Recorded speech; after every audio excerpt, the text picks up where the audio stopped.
What's up, everybody?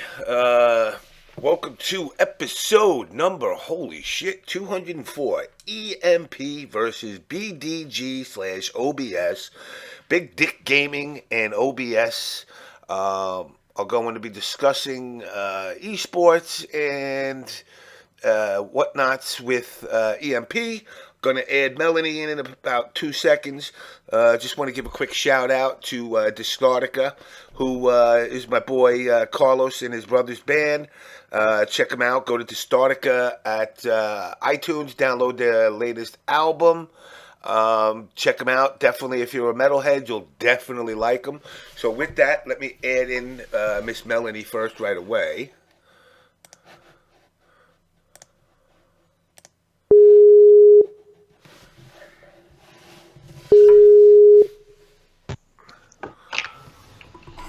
Hello. Good evening. Everybody, it's like once I set everything up, all of a sudden, like last second, like my power went out. I was like, really? Oh my God. I had it all up and ready to go. I'm like, you got to be kidding me. And then I realized I had one cigarette. And you know damn well I'm not going to be able to do a show like this with one cigarette. I don't see Chris up yet. Yeah, he, let's see. Let's check out Mr. Chris.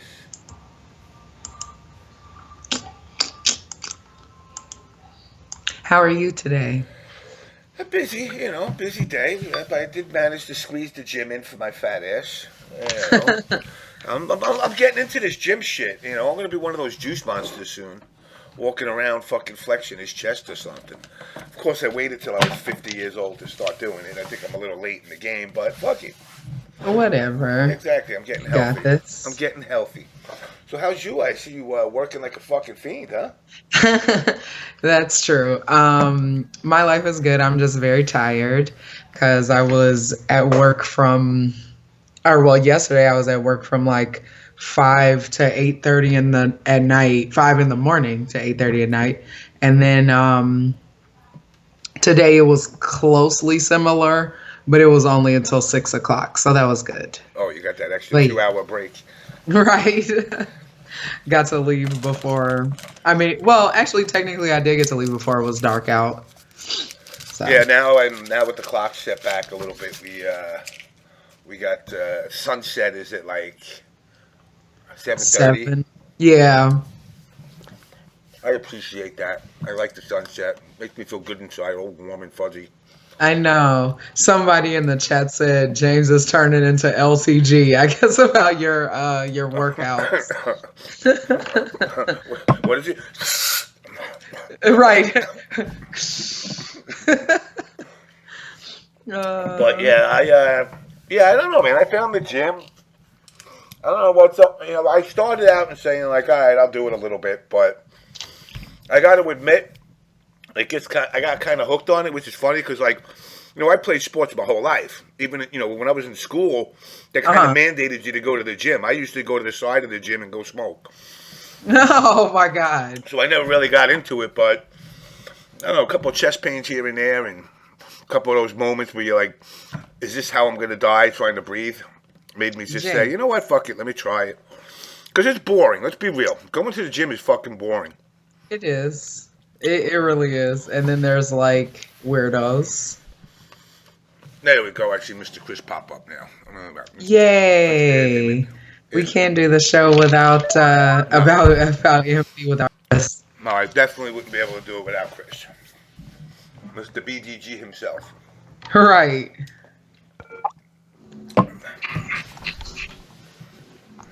Ooh, wow, look at that. Damn, he's looking crisp today. Oh, wow. This is on your phone, Chris? This is on your phone? No. Damn, okay. What, you buy a new PC, man? Damn, or you steal both neighbors' internet? Yeah, your picture looks super clear. Your picture is pristine today. I don't know. So what's going on, Mr. Chris? We on the show? Yeah, we're live. Yeah. Sorry about that, guys. I'm in the hospital. Had a little family emergency. Oh, no. Spent most of my day after work up there, making sure everything was good. Yeah, that's about it. Everything all right though, or? Yeah, they just pumping her full of antibiotics right now. She So was sick. some was with her stomach. Some was her stomach got infected with something. Some Oh. they said she had like a bubble on her gallbladder or something. Oh wow. So they had to pump her full of antibiotics, and the bubble got infected. Some wild shit like that. I don't know. I just know I was at work and she called me and I missed the phone call and my grandma never called me. I'm at work unless it's an emergency, of course. Right. I seen a little voicemail and I'm listening and she pretty much like I'm at the hospital.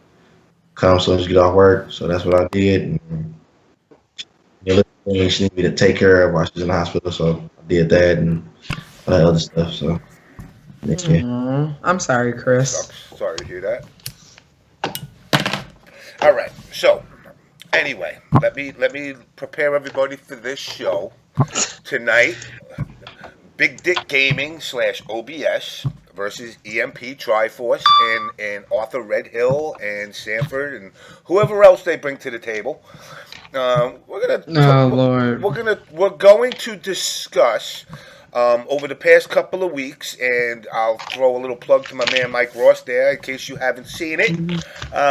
He kind of went a little ham on Reddit apparently, discussing his temporary, if not / permanent departure from the FGC, what entailed, and it kind of is enveloped in the conversation tonight, which is esports coming into the FGC and the effects it has had.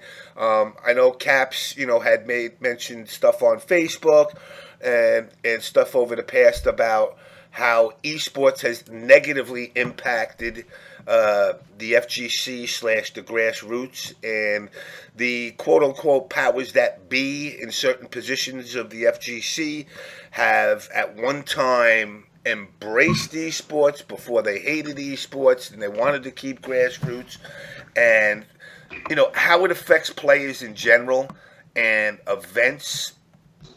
And Triforce was one of those who had come out in the get-go from the onset to lay out the groundwork / foundation of how esports is going to affect the FGC, which we'll call Moses Triforce wrote his commandments, and for the most part, they have come true.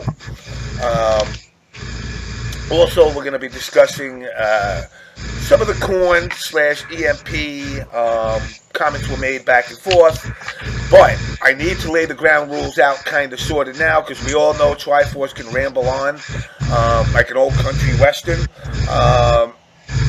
We do have to kind of keep some kind of limit or some timer. Okay. Timer. I have it right here. So that's gonna be real life. So we're going to time Triforce with it and Red because we're not doing this tonight. Like I'm really tired and Chris got a lot of stuff going on too. No one's trying to sit here and listen to them talk for hours, like hours and hours. No, like the timer wasn't a joke. Chris, you got like, or Mel, you got like a fan or something going? No, do you want me? I was using my. No. I'm saying I hear in the background a sound like a fan or something going on. Oh yeah, probably so. That was probably the heat kicking in. Oh, okay. All right. Without further ado, let me add in Mr. Triforce. Also, Rasan is in the chat as well. If Rasan wants on, he can hit me up and I can add him in. Let me turn that second video off that comes on. Where the fuck is that annoying shit? Alright.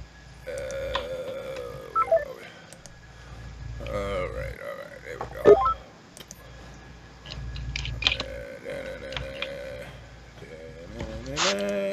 Y'all can hear me? We hear you. Yeah. I don't know what the fuck was just going on. Yeah, maybe it was from them being at it. Is Mr. Triforce there? Yeah, I'm here. I'm trying to add in Mr. Red. Who else am I adding in on this?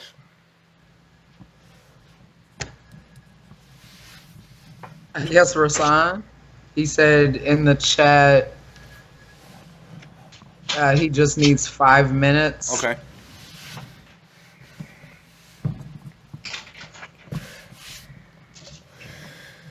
Okay.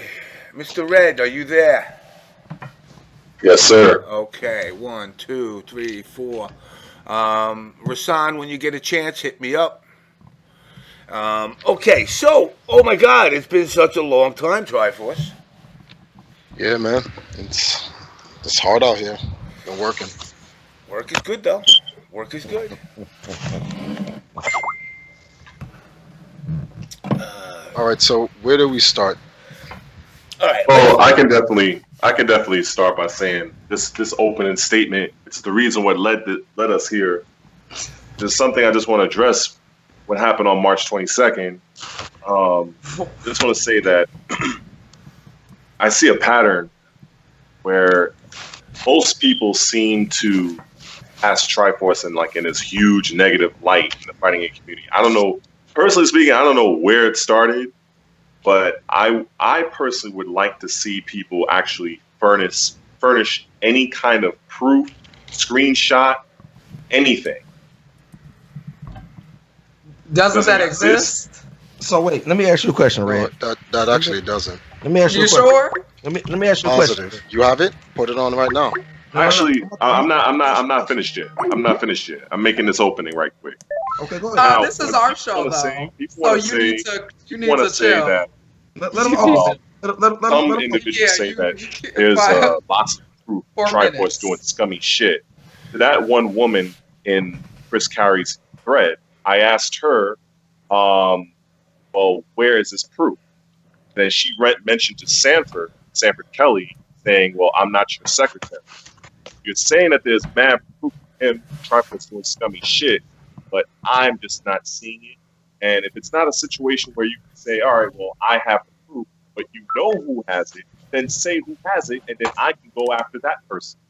Because when you're throwing around all these allegations, it's kind of like slander. Basically what it is. And it's been going on for years. And I've lived with Triforce. Hold on for a second. Red. I just want to say this. I know you want to finish your opening statement, but I really don't want to focusing on the defense of Triforce over again. We've been doing this since the On Blast show has been in its existence. If you don't have the proof, put up or shut up. Can we move on to another part of the topic regarding the esports and its future? This isn't your show, though. No, I know So it's you're not. I know. going to tell us I'm not telling you what to do. I said But put up. you're trying to control. I'm not Stop trying to talking control. over me, please. I'm not trying to control. You're still doing it. You have something to say about me negative, correct? No one said that. You all said that. Y'all the ones that want to be on the show with us. Red just mentioned in the beginning, he said that people say negative stuff about me. You interjected and say, oh, are you sure if that's not true? I then said, if you have the evidence, put it out there. All right, here we go. Fuck all this other shit. Fuck all this other shit. Check this out. We're going to handle one thing at a time. Right. The conversation started like this. I say, from what I've been seeing, the esports shit been killing the FGC. Rasan, you got music playing in the background? Nah, I got some people outside. Do you hear it? I hear a car. Yes. I hear a bunch of people, yeah. Mute your mic if you're not talking. Okay, I'm gonna mute it. So, with that being said, not only I mention you in my stat because I'm never a person to forget where information come from or who said what first to try to put niggas on tip about situations. And if I remember correctly, years ago, you was the main one saying that esports is gonna be the downfall of FGC. So I was agreeing with you and my stat, like, you know, damn, Triforce said the shit first that this shit gonna be the downfall of what we love to do. And seeing what happened to final round was proof of that for me, because we have an event that's been around for years, a homebred fucking FGC event that players come to from around the fucking world, right? And no event has ever been fucking perfect ever, but it hasn't been until this esports shit where niggas been getting the balls to talk to the TOs and the TOs' wives and families and go on these social media sites and say all this reckless shit. Like, like the TO owe you something. Let's understand this first. If it wasn't for the fucking TO, there would be no fucking CPT event for you to even attend to, for one. Let's get this understood.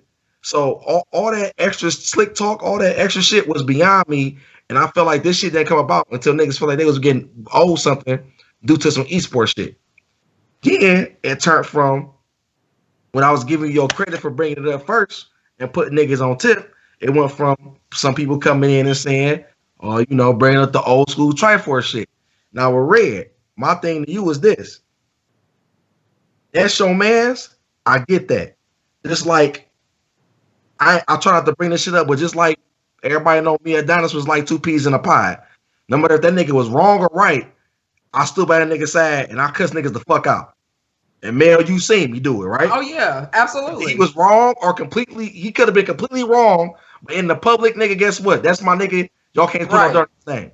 But behind closed doors, though, I had to let them know that some of that shit you was doing was scumbag shit. So when niggas was saying certain little shit, yeah, it hurt because that's your man's.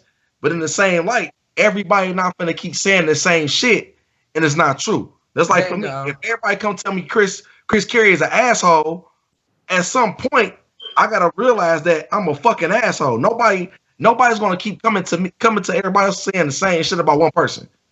And then what make it more fucked up for me with you is, Red, the fact that it's not just coming from people on the outside, it then came from EMP people themselves who then said that he did some scumbag shit. So you telling me that the niggas who was on this man's team for years don't lie? And they all gonna come up with the same exact story? This ain't like we doing the fucking some special victim unit, put them niggas in separate witnesses room and have a conversation, make sure nobody's story cooperating. No, I talked to each nigga individually before I even bring it up, the whole other situation that another nigga told me, and these niggas' stories match up with the same shit. Like, damn, y'all remember that shit, this shit about this and that, and that nigga took some money and he did this and did that. Like, damn, that's fucked up. Then the next nigga with the same exact story, without even me telling them that I talked to such and such, and they told me such and such happened. No, they come up with their own shit, and the same shit they was telling me match up with the same as this shit the last nigga told me. So if the same 10 niggas, if 10 different niggas tell me the same story 10 times straight, then there gotta be some fucking truth to it, my nigga. No matter how you fucking slice it, it gotta be some truth to it. There's no in between. Now you might want proof. No. You might feel like, oh, I need proof. I need cold hard cash. I need screenshots. I need this. I need that. Nigga, fuck that. Fuck that. Before we screenshot, we had word of mouth. Okay, here. So what this is hold on, Red. Yeah, go ahead. I'd like to speak for myself on this. So now wait. I ain't trying to bash you. That ain't what I'm trying to do. I didn't say you were. At some point, some shit gotta be true. And even when I said that to Sanford in my status, I'm like, look, I'm not saying that everything everybody else say is true. But all I know is some conversations I done had and I done seen between Triforce and some other entities regarding EMP and Corn, it was some scumbag shit going on. So then at that point, from my own experience, I found out that, maybe the shit the niggas was telling me couldn't have been too far off because he did the shit to us too. So that's where, when I said that to Chaos, I'm like, nigga, you know what I'm saying? At some point, nigga, you got to see what it is for what it is. And even he agreed, like, you know what? You right. I ain't going to say he was an angel, but I ain't going to say he's better as everybody was trying to make him seem. Everybody do dirt, my nigga. Everybody do dirt. Not everyone does dirt. Nobody in this fucking chat, in this room, is crispy clean. Period. Some niggas in this low-key gay. Don't think I don't know about you, boy. Some niggas in the bitch low-key gay. Some niggas be trying to talk to the trans and shit of the community. I know all that shit. Chris, people's sexual orientation got nothing to do with this. But you all do make it seem like it does. Who all makes it? Me? You and Red. Your homie Red. Well, I can't. Red is his own man. I can't speak for Red. If he wants to do it, He I'm speaks talking. for you. No. He can try to rep me and speak for me, and I appreciate it. But he doesn't speak for me. I speak for me. That's the reason why Triforce on this call. So. Okay. Oh, now, all right. Hold on. The thing here, what I would like for us to do, this is my request, is for us to kind of stay on the topic at hand. And the topic at hand is basically what Chris just said. Word of mouth have come to him from different people in EMP who are no longer members of EMP that said, I have done X, Y, and Z. All this is talk, but no one can furnish any evidence. Now, we all know people stretch things. So someone will hear something and people will stretch it. For instance, here's a stretch. Triforce took my money, but you live in this house and you have to help pay rent. So yes, I did take their money because they have to help pay rent. However, what happens is people spin the story as if I literally ran up on people, took their money for no good reason, and collected for myself so I can fly in a G5 and I have all these hoes in the back trailer or something like that. And this is where the misconception comes from. And that's why I'm saying when people bring these type of things up, they need to furnish some form of evidence to their claims. People having back chat and back talk. People say things about James. People say things about you, Melanie. People say things about Corn. People say things about me. I don't carry on with what he said, she said. First thing, you have proof about it? Yes, you do. Oh, you do. And then the first thing I say, how does it relate to me or the scene? Oh, well, I just think, get out of my face. I don't have these little children talks about what other people, dirt people. I don't care. That's one point. The second point that I want to bring, and that's why I wanted to remove that, because the only thing relevant here is what Corn said I did to them. And that's what I want to know. What is it that I did to Corn? So before we go into that's the question to you, all caps. Before you answer that, let me preface something for you. In 2002, me, Dominion, Yipes, and a couple of guys went up to Canada for a tournament. And on the way back from the tournament, I was in a car. Max, no, it wasn't Max. I think it was Max who was driving. It doesn't matter. They were driving us back. I called Adonis. And Adonis, I told Adonis that EMP did this thing up there and whatever. And so cool. And I said, I need to talk to you about something. He said, what's up, Force? And I said, it's unfortunate that, what Corn stands for. You guys have great potential, and Corn needs to move forward with what you guys had Seth LOL. You had guys that got some killers out there, some killers that was putting in some work. And I pleaded to Adonis to change the word N to ninja rather than nigga.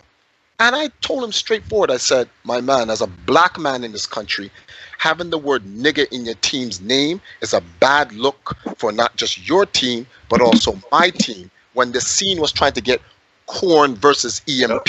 And as James MK said on his show, he said it himself. It looks like they're trying to get black on black crime happening. And I was like, that's exactly what they're trying to do, James. They're trying to get the two black teams to fight, and then they label both of us as a bunch of niggas from the street. And I implored him to please change the nigga to a ninjas or something. And then I said to him, if not, I have to work with you from an arm's length distance. And he said, why, Triforce? I said, because I don't want people associating Empire Arcadia as a nigga team.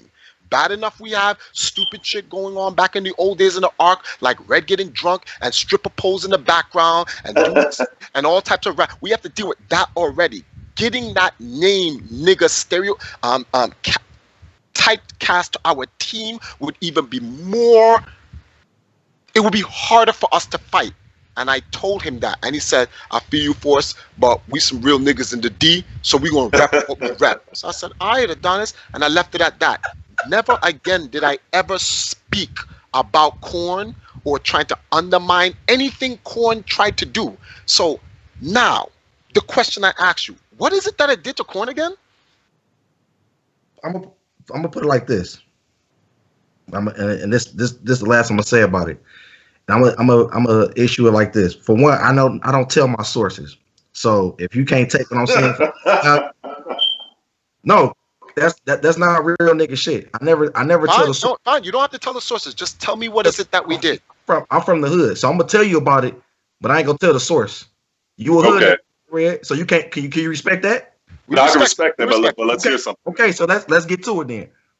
I've seen conversations with figureheads and companies in the community who had their own little booth set up with product and all that shit that wanted to give Corn product and or fuck with us.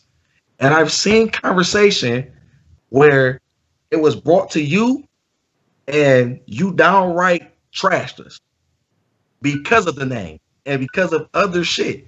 And it seemed like to us that you was being a hater because we was the next up and coming team and we could have bust your ass in everything we played. With very good players in multiple games. That's what it seemed like to us. We like, damn, we trying to get an FGC a show. You know what I'm saying? Empire Carrier was the thing to be back then. Now,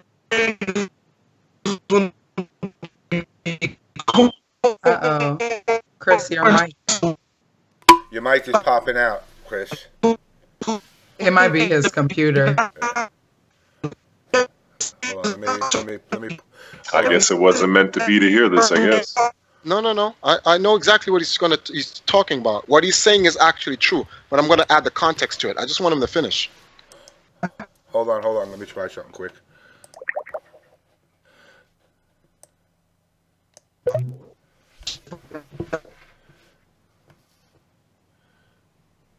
Yeah, it looks like Chris's fucking computer. Yeah, turn your video off when you're talking. That'll save some bandwidth. I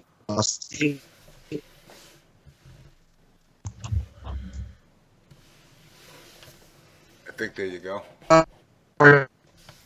No, it's still yeah, spotty. Turn your video off. There you go. I'm back. Yeah, you're back. Okay, Chris, what you're saying is true. I'm just gonna say right there what you said is true, but I need to add some context to it. That's all. That's all now we're getting somewhere. Look at OBS, Dr. Phil, man, Dr. Fink, baby. Said that shit to Red.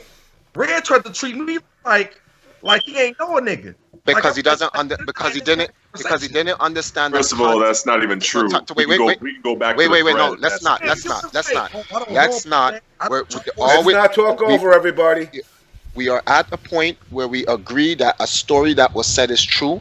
We just need the context. How, who said what, those little details are not necessarily necessary. We need to understand exactly what is it I told them. So, some company wanted to do some event and they were looking for teams to work with within the scene to set up their booth at some event. The company approached me. I didn't approach them. They approached me and they asked me who are some of the teams that they feel that they should work with in the scene to help expand esports into the FGC. I, at the time, said, you had the Emperors, because the Emperors are around at the time. I forgot a couple of other teams I mentioned. They then brought up, what about Korn? And I said to them exactly what I said to Adonis. I said, if you want to expand your brand, but don't want to be caught up in this social negative stereotype of niggas, you may not want to work with them because that's their mantra in terms they're from the hood and they represent themselves as the hood. Let me ask something. May I just finish for a second? Empire Arcadia is from the hood too. We are no different from Korn in that respect, but we understand that where we're from, where we're going, we can't, like I said in my little biopic documentary, we're born in the hood, but we're not of the hood. And when I told the guy that, I said, it depends on what you want to do. It's on you. The guy said, I don't want to be associated with that culture. So I said, well, then you have your answer there. He asked me a question. I did not I didn't go, oh, well, you know what you should do? Work with us, forget Korn. But that information gets to you and it makes it look like that we are sabotaging you. We are not. They asked me a question and I answered it the same way I answered the creator of Korn, which is Adonis. In the best interest of the scene moving forward in esports, it would not have been a good look. And I say this with this last point because everyone says that about EMP as well. Don't work with Triforce if you want esports to go anywhere. Don't work with Triforce if you want the FGC to go anywhere. People do it to me. I don't get butthurt about it. I simply say, it's not a problem. When an opportunity approaches me, I show and tell with my product or my service and my brand, and I let the people make their choices on their own. So why is it a problem when someone asks me a question? I yield. Okay. This is why. Because you are slandering someone else, and you wouldn't want anyone to do that to your team or any of your people, because clearly all of y'all jump in if Empire comes up. So instead of getting to know them as people, then you chose to make a comment or a statement or whatever, and that's slandering them. And you just talked about in the beginning of how it's, you wouldn't want slander. I clearly see you got a whole bunch of your people forget about the people in the chat because that's funny. Chris. Yo, did Corn represent themselves as niggas? Yes or no? as niggas? Yep. I wouldn't say as niggas. Well, Hold on. What did the acronym for corn actually stand for? Coalition of the Real Niggas. Real niggas. That's the name, of course. Oh, we know. But real niggas is not the term of nigga that you thinking of. Real niggas is we do. Red, stop laughing. Red, stop laughing, man. Yeah, this is all really exhausting. It's funny. I had conversations with Adonis many times myself, and he actually put me in contact with another guy that I guess was handling more of the business side of Korn. And he and I, who? I'm not too sure what his name was. You can ask Adonis. I don't want to misquote the name. I don't talk to that nigga. Okay, well, but I guess it's lost in translation. But at that time, around when he was the one that was kind of overseeing everything, he had another guy. I can't remember his name, but he was more so dealing with. He knew a lot about business. That's the only thing I do know. So you talking about B? You talking about the other B? White boy. Oh yeah. Oh, okay. Might have been him. So I would talk to him about the name. I said, something. I think if you would just simply change the name, you would have a lot more potential moving forward.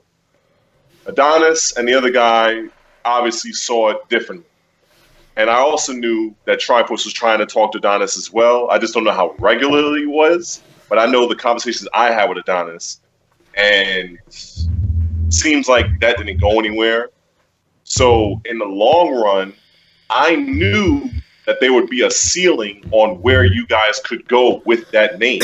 Either in that thread, as I mentioned, either it would have died, you would have had to change it, or stay in the community where it would actually function for some period of time. Because as things are now, with esports and everything like that, it would be next to impossible to have a team, an official team, have the word nigga in your team. Like, I said the same thing to Adonis, and I said, Adonis, I just want to pause right quick because I want Red to acknowledge that you fucked up.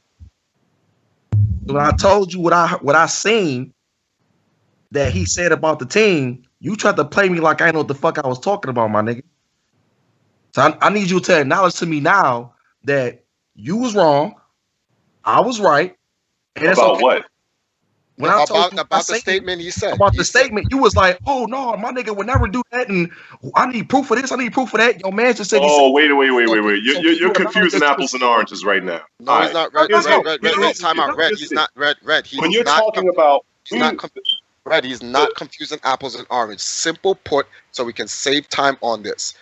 A statement. Someone asked me a question regarding on whether or not they should work with Korn in the best interests of the fighting game community and the esports scene moving forward. When asked the question, I replied exactly what I knew Korn as because I spoken to the founder. Let me not say owner because I don't know how to function between all caps and Adonis was. But I spoke to the founder and he said he's not moving his name because they are real niggas and niggas don't move their name. So I had to look at one versus the. If they never asked a question, I would have never answered it. I answered the question to the truest of my ability, and that is why it's not slander, because I didn't make anything up. No, I didn't make anything up. That wasn't real nigga shit though. I answered. What do you mean that's not real nigga shit? I answered as Adonis. Ridiculous. I answered as Adonis had it said.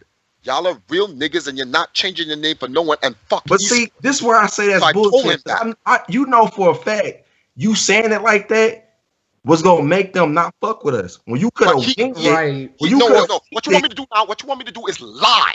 The guy asked me a question. You want me to lie for you? You could have you could have Put niggas abstained. on. Wait, you could have abstained. You're right. You didn't have to say don't.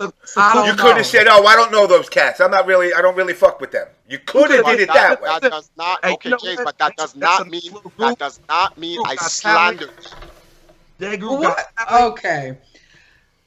I think a lot of you are missing the real point here. Let's just say for argument. Point? Okay, I'll tell you what the point is. Okay, the point is this, or one of the points, but this is the point I'm going to share. This is for argument's sake.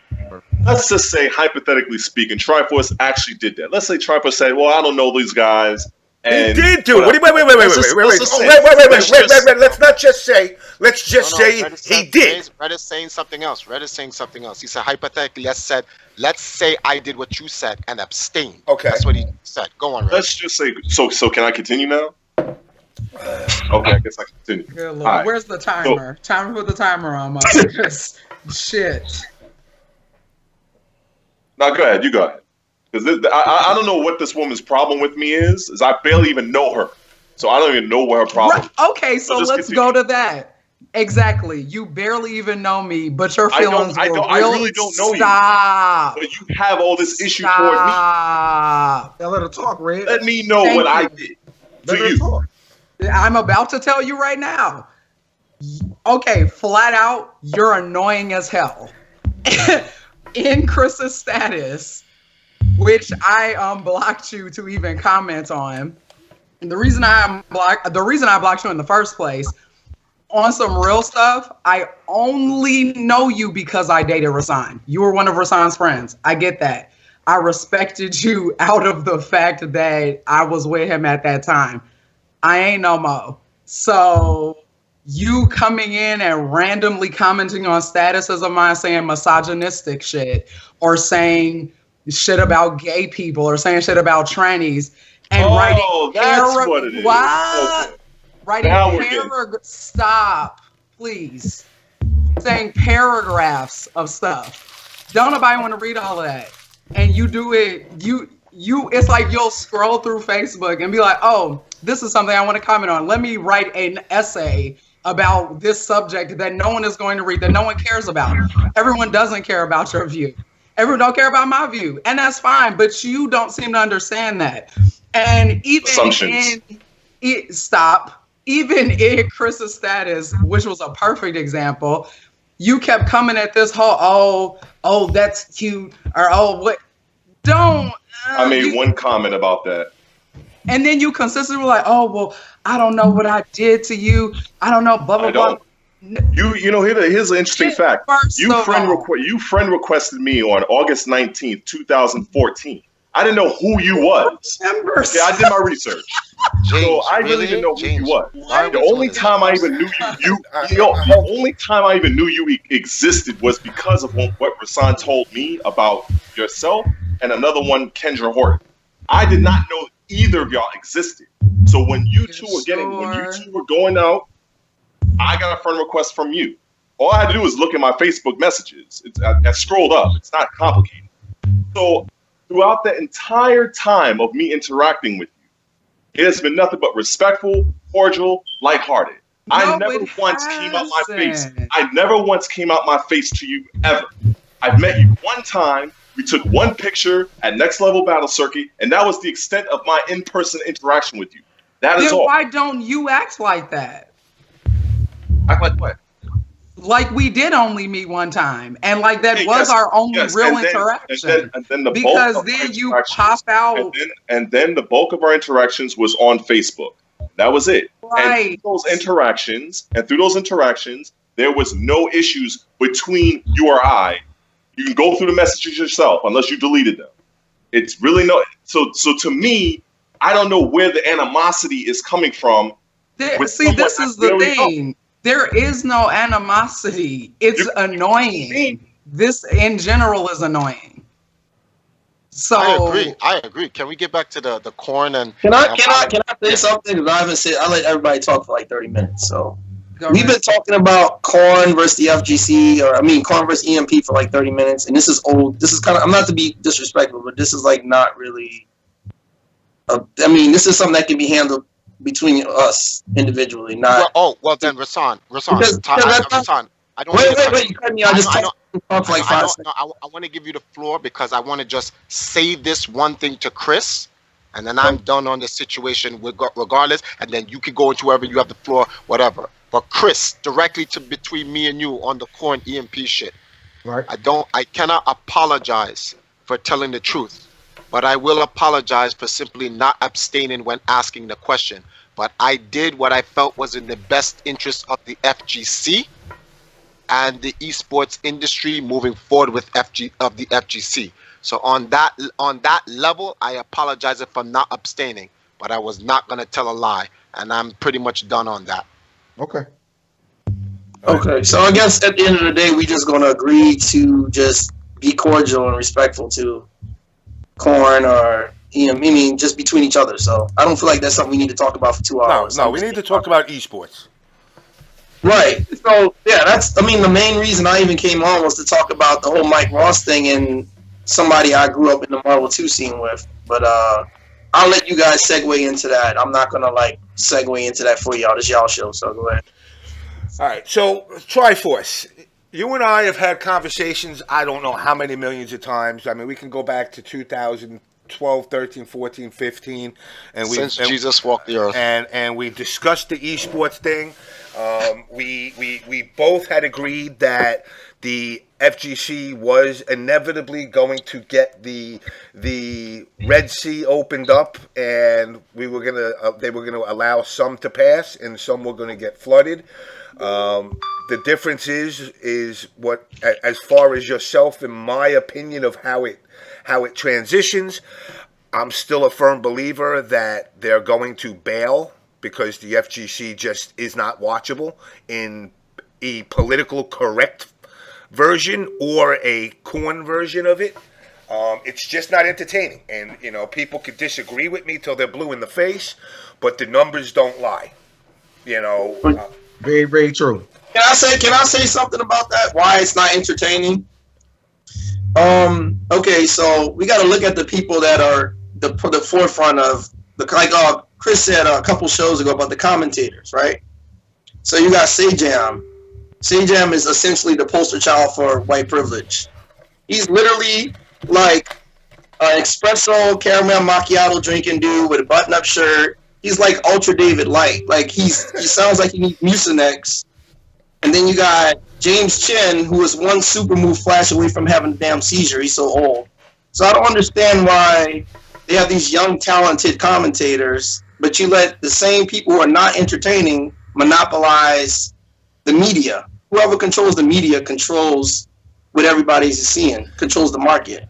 So if the media is boring and you have people like Sajam are that are not entertaining, no one's going to watch it because it's boring. But then if you have somebody like Chris, not to put Chris out there, but somebody who's too non-PG-13, then you got to fight with all kinds of censorship stuff. So at the end of the day, I think that you need to just make it entertaining, but then not bore people. But I feel like they're so scared of being, they're so scared of Capcom's market being sued or something, that they're going to put the most boring PC person possible on the main commentary most of the time. And that's just boring, and it's killing the hype. Now to answer that, and I agree about the commentators being blasé at best. It's not just the comments; the games suck. Every fucking You can fighting make anything game. entertaining. No, you They can't. got people No, you making can't. rooster Listen, fight. if I want to tie my cock in a knot, would you sit there and watch it for 40 minutes? I don't care how entertaining you think it's going to be. You're going to be like, yo, what the fuck's this guy doing?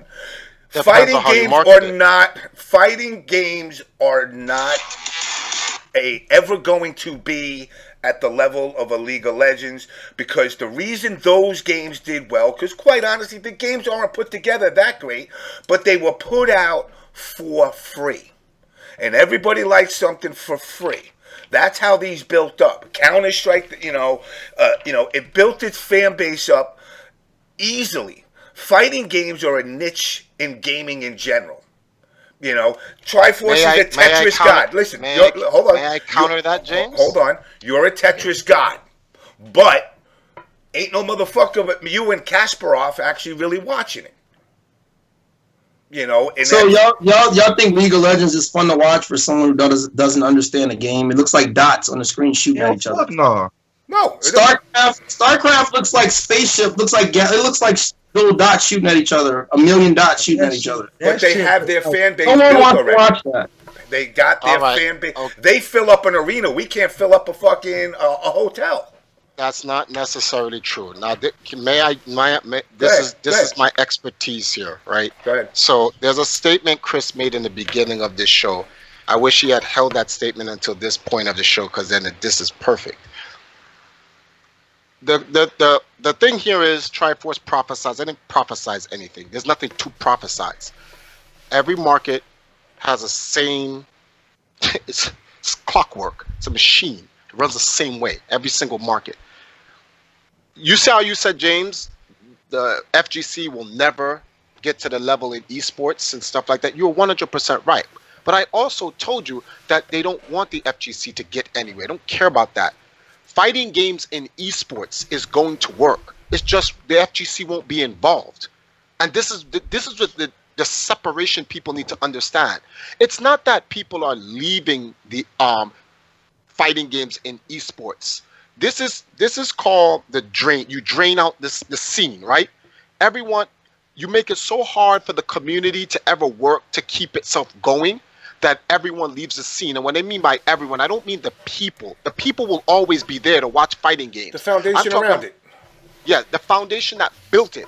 Once you get the tournament organizer, if they don't bow down and yield and become qualifiers for the intellectual property holders, and then the broadcasters, like Rasan said, he who controls the media runs everything. If you don't yield to them, then they tire you out, like what they're doing to Larry right now.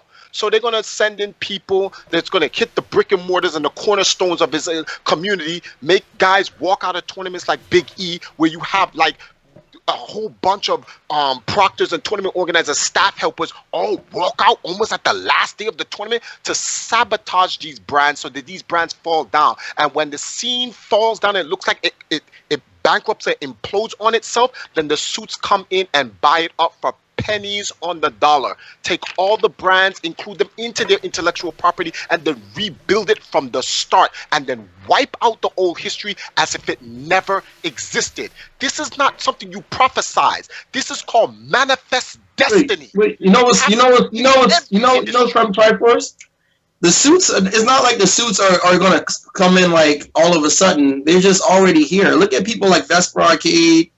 These people, where do these people come from? Where they've never placed in tournaments. They're monopolizing the media right under our noses. Where the hell did Sajam come from? Where the hell did all these new people, let me finish, where did all these new people come from that are monopolizing the commentary, all the stuff you see on the Vin hubs? That's completely monopolized by people we don't really know for the most part. Who the fuck, excuse my language, who's Catalyst? Nobody knows who Catalyst is. But he's the founder of Event Hubs. Nobody even knows where the hell did he even come from. So at the end of the day, there are people, like James said, no one will watch someone tie the cock for 40 minutes or whatever. But actually, there are people who watch commentary just because Yipes is commentating or just because Lee Chung is commentating. Yeah, but those are people that are. Hold on. But those are people that are already in the scene. But there's a lot of entertaining people who don't get the chance because you got Mr. White Privilege himself, CJM, with his caramel macchiatos, taking up all the damn stream time. No one wants to hear his nigga like me. Cause a nigga like me commentate. Chris, Chris, there's a lot of entertaining people. I don't care whether I like you, dislike you. We know each other. There's way more entertaining people they could put on a goddamn stream at the end of the day. Nobody wants to hear Sajam sound like he needs Mucinex 24/7. Nobody wants to hear him on stream regurgitating frame data. He's not lying about that. Cause the best shit is when a nigga picks sale and my nigga guys be, that's the best shit, nigga. I'm gonna be honest, like 90% of the commentators are dry as hell. And then they got like, you might have 3 or 4 there's color commentators, and then there's numbers guys. Ultra Dave is a statistical frame data dude. Ultra David is probably the best at what he does frame data wise, breaking down the frame data. Then you got Eris, you got all caps, you got 16-bit Tom Brady, you got all these talented commentators that don't get any stream time. You know what I'm saying? So y'all want it to be entertaining. You gotta make it entertaining. Nobody wants to watch dry. Joe Buck, the football commentator. But here's the problem: you, as a community, with your lack of unity, make zero choice, because first of all, you're all selling each other out to be the next big fucking commentator or the next big guy. But at the end of the day, you can't even united unless you outright say to an event, fuck you, nobody's coming. Then you can make an impact. But at this point, like the way E-League or ESL, when they picked their commentators, I remember in the Injustice community, they were like, yo, well, what about mustard and ketchup? Well, fuck you. Right, we're paying the motherfucker. We pick who we want. They really put whoever they for E-League. Like, I'm basically in the NR scene, so I got 17th at final round, toot my horn. Anyway, so I feel like a lot of people in the NRS scene don't have any say-so. We got 16-bit Tom Brady. We got all these commentators who are actually talented. But what All Cap said about an episode or two ago, where we need to just set up our own shit, have our own like fucking BET of commentators where we do our own shit. I think that's the only answer, is to just create our own thing. We're trying hard to be accepted into something that doesn't want to. Rasan, and this is where I'm going to have to disagree with you. What is happening? This is where I'm going to have to disagree with you on that.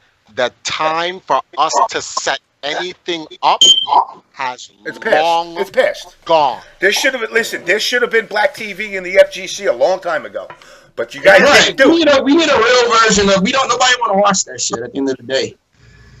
But you want to know something? When the majority of the scene is black, the blacks will stay with blacks, hopefully. But see, look. But y'all just said it. When the media controls it, what happens? We could create our own media, though. We don't need them. We know how to run a stream. We don't know how to run a stream. No. But wait. You still need an infrastructure and a foundation. And the only last foundation, the last standing foundation right now, as it stands, if we're saying Larry is gone from the scene, the last standing foundation is Big E. Yep. So let's see what the community's gonna do. You people are blaming esports for doing anything to the FGC. It's the FGC that kills the FGC. In fact, the FGC has not been a community since I left. It's been a tribe. It's the fighting game tribes. It's a bunch of tribes. There's no community here. But that attitude and that change didn't come until esports, though. No, don't blame esports for an inevitability. It was whether the suits would have did esports. Eventually, we would have done it because we would have gotten older and we would have wanted to structure it so there can be a business, so that can flourish throughout the community. You cannot get mad at a natural order happening. Esports was an inevitability. I told you people this. But nobody's saying that esports can't. We're not saying that esports can't coexist. We're just saying we should have our own media instead of just everybody have to tune into Capcom fighters to watch the stream. Why not have your own? That's the problem. That's the problem. It takes a lot of resources, time, and management. I think there's enough resources I think there's enough of it to do that. I don't think it's that big of a deal where you can't set up a booth at a tournament and have your own stream. I don't think it's that big. Now let me ask you this, okay? And going back to the esports infrastructure, how do you do that? What if the TO says, "Sorry, man, Capcom said no"? What do you mean Capcom? There's like a million different Okay, so they stream Evo in like 25 million different languages. It's not like, does Capcom give every single country the rights to stream their stuff? They get a piece. They get a piece. They get a piece of every country that it streams to. If Spooky's streaming it, there's a piece that's paid out back and forth between them for those rights. Capcom gets a piece. You know. Can I answer your question, James? Go ahead. Okay, the answer has been simple all along. When everyone saw Capcom not care about their scene for who knows 27, 30 years. Yeah, Capcom came into the scene and started caring about the scene in 2010. The fighting game scene led by Capcom has been going on for like 15 years prior to it. The problem here is that nobody was willing to go and support Capcom's competitors, which would have diversified the market and took away the monopolizing power of Capcom. Namco is there. People could just look at the power of diversity. Capcom created a product that was shit, like Marvel vs. Capcom Infinite, and then Namco was like, Dragon Ball. And look now, a flagship franchise game died in its launch. This is the first time in history that's ever happened in the FGC. A fighting game franchise, Marvel vs. Capcom, has literally put fighting games on its back for almost 20 years, but it died in a launch. You know why? Because there was an option. When you give people an option, it takes away the monopolized power. You know what people need to start doing? Contacting Namco. Hey, Namco, we, the fighting game community, would like to support your brand. And then contact the other guys, Nintendo and everyone. Divvy the power up so no one suit controls it. But when everyone goes, oh, well, I want to be down with the Japanese because they play Street Fighter. Okay, well, then give the market to the Japanese then. And that's exactly what they're doing. And then they get mad when they take over and they're doing this. Like, you're giving it to them. Wait. But doesn't Tekken and Injustice outsell Street Fighter? Yeah. We're not talking about what games outsell something. You said monopolize. That's only due to it being on multiple platforms, Rashawn. Do not confuse game sales in the general video game market to the competitive gaming market. The competitive gaming market, or aka esports, is a subsidiary of the entire video game umbrella. Do not include it. It doesn't matter who's selling more. Mortal Kombat sells more games than every Street Fighter made, but it's not the leader in the FGC. Right. Well, the name speaks for itself. People play it because it's named Street Fighter. That's really the people play the game. But the problem here is this. The people who come out and support Street Fighter and Marvel vs. Capcom, a prime example of a brand, a fighting game franchise brand that punched Capcom in their face. Smash Brothers came in, fighting game community ridiculed them, rejected them, shitted on them, but the Nintendo community, my community, was like, well, we don't care about you. We'll just take care of our own. And now Smash Brothers supersedes Capcom. If anything, Smash Brothers runs the FGC. Facts. But they don't get no support from Nintendo. What are you talking about? They do get support from Nintendo. Not really. How? Not really. I don't see them dumping money in. Nintendo. All right, hold on. Let me explain. Put up a pop bonus for Smash. Put up a pop bonus for Smash. My man, Nintendo has certain. How can we say this? Nintendo has certain policies that they have to follow. And they have to do not confuse the community stuff with what they're doing in corporate.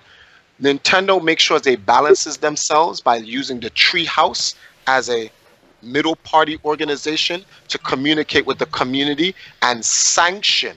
And that's the most important thing in competitive gaming. It's not the money. It's the sanctioning. Knowing that the company stands behind the community and supports the community. And Nintendo allows the Smash Brothers community to run their own events, their own world championships, without Nintendo have to come in and stepping on toes talking about, we're going to make the Nintendo Cup for Smash Brothers, undermining the community. But where's the money? I mean, you're talking about now the Smash community. Now the Smash community lives off of the Madoff rob Peter to pay Paul, and they sell themselves. They sell themselves out just as bad as the FGC because Triforce does an event in central New Jersey. And me, I go and do one in North Jersey, and Melanie does one in South Jersey, but we don't like your ass. So we go underhandedly going to people, don't fuck with Triforce, come to one of our events. Within the community, they're doing this shit. And they're blowing up their own events. But James, they've been doing that forever. They did that to me in 2009 with Battlefield Arcadia. Spooky did that to me, but that's just the nature of business, man. People always undercut people in business. You gotta take the punches, man. You can't harbor on that one little thing. People undermine me all the time, even to this day. That's the nature of the business. It doesn't matter whether esports is involved or the community involved. People will always undercut other individuals. That's how it is, man. You got to take those punches in the face. That's just how it is. And on top of that, let's think of it this way. Like I remember the guy was doing an event, I think down in Atlanta, and the motherfucker like took out a second mortgage on his house to fund an event, and then the community's like, yeah, nah, we're not coming. And I was like, what? And then he's like, yo, I put up all this. I'm shelling this out. I don't have enough. He had like a minimal amount of people turning up. And it's like, that's the problem with the Smash community is they're putting out ridiculous amounts of money, but they're funding themselves. You know, we're all community. We're doing this communist version of making the scene look like it's growing. The numbers are stably high. Don't get me wrong, but Nintendo not supporting them niggas. They don't give a fuck. Hold on, Yeah, but Chris, let me explain something. I just wanted to say one thing, but Go ahead, Melanie. Go ahead. Okay. Someone asked me a question about 5 minutes ago and asked me what were my thoughts on the current topic. On the real, this collective thing that's happening has exhausted my views on this topic. This chat has never been this disgusting until this collective group has been on the show. And I could say that as long as I've been co-hosting the show with James. And it's sad. And if you are trying to have a type of positive view on whatever, the FGC, I don't know what either you, Red, or Triforce are trying to do currently. It doesn't matter at this point in the conversation for me. Do whatever you're going to do. But whatever your influence is on the community, the chat, regardless of them being trolls or whatever, I mean, this is the type of influence that's brought. Any other guests we've had, if it's been me, James, and Chris, if it's been me and James, it's never like this. And it's sad, you know. I mean, y'all brought views, but it's not even about that. And see, and then people are saying I'm playing a victim and I'm SJW or what. It's like, this, it's just, it's kind of disgusting. But anyway, go ahead, be protected. That's all I wanted to say. All right, so Chris, and I can understand where you're coming from, Melanie, because I haven't seen a chat like this before, and I'm always in here lurking. Yeah, But calling me a bitch and all kind of fucked up shit. What? I can't see the chat, so I don't know what's going on. But Chris, you're basically saying, where's the money? Where's the money? Where's the money? Where's the money? The problem is like, just because someone says that they're supporting, like the Nintendo scene is supporting of the Smash scene and things like that, doesn't necessarily mean that they have to pour money into it. They don't have to do that type of stuff. At the end of the day, they allow them to run the tournaments. They allow them to do the things that they're doing. They're allowing them to basically function as their own community. That's pretty much it. Like, Capcom's putting up money and this, that, and the other. Rasan just basically sat there and said he doesn't like the way that they do their productions and stuff like that. Guess what? In order for that money to be there, that type of production has to be there. As someone who does production on my own as well as for other people, you kind of have to conform to what it is that they're asking for in order to get what it is that they're giving, which is the whole reason why Mike said what he said. In order for the money to be there, you kind of have to do whatever soft shoe dance you need to do in order to get it. So I mean, are you obligatory to that? Are you just like, okay, well, I'm just going to accept that because I'm in the media and it sounds like you're just bowing down. I don't like it. Like, I'm being honest with you. I don't like it. Like what you were saying. But the thing is, the call for all of that stuff should have happened years ago. Should have happened so long ago. Instead, like Triforce said, and I'm agreeing with what Triforce said, each section is basically a tribe. And there's a peace treaty between this person, and this person doesn't fuck with that person, and this is basically the ongoing thing that happens all the time. If let's go back to final round 19. Jabali goes to the final round, says what he says, hands out flyers for CEO and stuff like that, and whatnot. Completely disrespectful to someone who's helped him out. Wait, can I say something? Triforce comes in, says it's a hit piece. Everyone's like, no, Triforce is not a hit piece. I'm like, that is an open, wide hit piece. Can I say something? No one can see that, but whatever. Can I say something? Unless we're the top 8 players in the Street Fighter Capcom Cup, what the hell does that money have to do with us? How is that stopping us from starting our own media? I don't understand. We're not getting any of that money, so why the hell are we like, oh, we got to conform if we want the money to be there? We're not seeing that. We're really not seeing that money. Unless your name is Infiltration or Taquito, you're not seeing that money. So why? Okay, so why do we have to like button up our shirt to the top button? You know what I'm saying? What do you propose?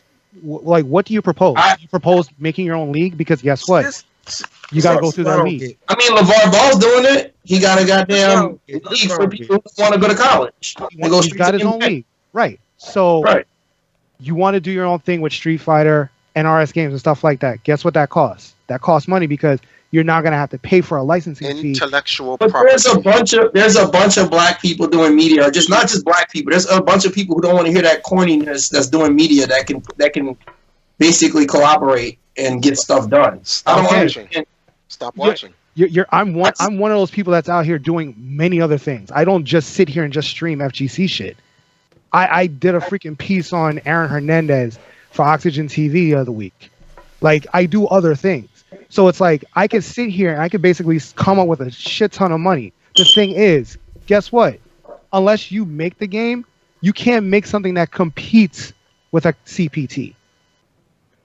It might not get the same numbers, but more people don't put a cease and desist. You cannot. Why can't you compete with CPT? Because of the fucking money, niggas. No, it's not that. No, it's not the money. Okay, so it's intellectual. Everybody has intellectual property. Nobody guys. plays that shit for real. If Capcom comes, that shit, it's for the fucking money. Let's not. Okay, so wait. No. Wait, hold on, Chris. It's not nothing to. You see, what you're not understanding is this: Capcom. There are two controlling elements in the esports market. There is the audience, and then there is the games. These are the two intellectual properties. There is a platform, Twitch, YouTube, and these other big upcoming leagues and whatnot that have partnerships with the actual intellectual property producers, which are the video game companies, and they have a connection to the video game communities. The problem here is this: if you do not conform with the suits, they can put a cease and desist. You cannot use their game. You cannot broadcast their game. Don't put my game on TV. Don't put my game on your stream. Then on top of it, but you purchased the game. How are they gonna tell you? Yeah, but you listen. Hold on. Let me just throw this out there. Hold on. Let me just throw this out there. If you go to a bar and they're putting the game on TV and they're charging you $5 to come in the bar, if I forgot what the fuck. UFC fight. You have to pay for the right to do that. Just because you decided to put it on TV, every time you watch a movie, you see that stupid FBI, you can't rebroadcast this. That's for a reason. They own the rights to it. They're the ones that are supposed to make all the money, not you. Them. And that's the problem. You can't go to a tournament and basically say, well, they're not representing me right. I want to do it myself. Now, there's more to it than just that. Now, the video game companies, the people who make the video game games, have a partnership or business relationship with the mainstream platforms that broadcast it. So if you go, well, I'm going to get my own Twitch platform and I'm going to have people follow me, Twitch will just blacklist you, or YouTube will just blacklist you and make sure you never grow to put out anything. And they will undermine you on top of it. It's about who's who and who knows who. This is what it's about. And unless you're a Logan Paul or a Ninja or one of these other guys that have millions of subscribers, and trust me, by the time you get millions of subscribers, the suits come and they talk to you. They're coming to sit and talk with you. They're knocking on your door. And when the amount of money they're gonna offer you, you're gonna betray the scene. Yeah. You're gonna betray the scene. Not a nigga like me. Well, honestly, to be honest, I wouldn't just to get a lot of money. I could never do corny commentary to get a lot of money. It's not about. I think you know something. I think people need to realize that if you want to be successful in the scene, you got to play the game. Quite frankly, these people out here, they have the keys. They have all the doors locked. None of that. If you want to deal with this shit, you got to play their game. I'm not even best. If you want to try to do your own thing, you're going to need your own money, your own resources, your own connections, your own everything. Not saying it's not possible, but I'm saying it's not That's easy. what Corn was doing from the jump, baby. No. We ain't give a fuck about. I'm not. No, I done got offered to do commentary. No, I done got offered to niggas. They put me to the side. Hey, look. All you gotta do, not cuss so much. Don't say the word nigga. Didn't I say that to you at Apex one year? And guess what? Guess what I said? Fuck that, nigga. I said that to you at Apex one year, remember? Which now the same year that they said that you told me. Say it again, the same way you said fuck that. When they asked me, should we work with Corn, I said, well, listen, I talked to myself, and they said, fuck that. That's why I said I didn't lie. Now you understand. I know what y'all niggas is about. Y'all some real niggas. Y'all gonna. I'm gonna be honest. In hindsight, it probably would have been a good idea. Because look at how it became now. It's so whitewashed now that it probably would have been a good idea. Rasan, hold on, Rasan. No. That's not with the same thing. The results would have been the same. The results would have been the same because it has nothing to do with Corn and has nothing to do with EMP. You know how the suits got the keys to the scene? The scene gave the suits the keys. In fact, it actually began a long time ago during the MLG times. Track with Rick Ross, nigga. Gave them niggas the keys. Oh god. It's not gonna be a meme. Nah, but in all seriousness, it's like I'm done, bro. The time for us to do any of that have come and gone. So it's like the time when Triforce, and me back in 2012, and these conversations started, and I kept saying, you motherfuckers you're selling each other out, and you're getting peanuts to sell each other. You're not even getting good money. Most of these people are talking about selling their tournaments in a couple of years. 100 grand. I just want to get 100 grand for a tournament. Now on the flip side, listen, you're making 5 to 10 grand profit every time you do an event. That's the average. I'm not talking Evo level. An average, somewhere between 5 and 20 grand, let's say. And you're going to sell that shit for 150, 200,000? That's a one-shot deal. That's a year salary. That's it. Done. Now your event is gone. Your name is gone. Your brand is gone. Right. Is it worth it? Now, it's a pain in the ass to do your event every year. You got to prep beef who Triforce, you've done yours. You know the prep work that's got to go into this shit. Again, people think that you just snap your fingers and Friday night, let's set this up and get a tournament going for Friday, Saturday, Sunday. It don't work that way. You put in blood, sweat, and tears to get that event set to the way you want. Months of prep for a 5 to 20 grand profit, and now you're willing to sell it for 150 grand. Hold on, James. I gotta address something. I see something in the chat. They say, I understand wanting to be yourself false censorship, but that's exposure, Chris. Let me explain something to you. When shit was brought to me, I'm not gonna sit here and act like I've never been talked to about commentating or nothing like that, because I'll be a fucking liar. When shit was brought to me about, we like what you do, you mad funny, you get the crowd involved, every event you at, you should do this, you should do that, you should be on commentary more, let's get you there, let us do this. That shit sound all good. And at the end of the conversation, they go from, we just need you to change this, clean it up, change this. Yeah. That's all they ask for. You coming to me because you like my personality. Right, and they want you to change what you say. But then you want to flip it and want me to water it down. So now you're not asking for me no more. You asking for somebody else, which is why I can never do that. If you come to me for that hype ass, all caps, get fucked, long dick, I'm gonna do that. But you can't come to me and say, "Oh, we love what you do, this and that," and then turn around and be like, "But you can't say it no more."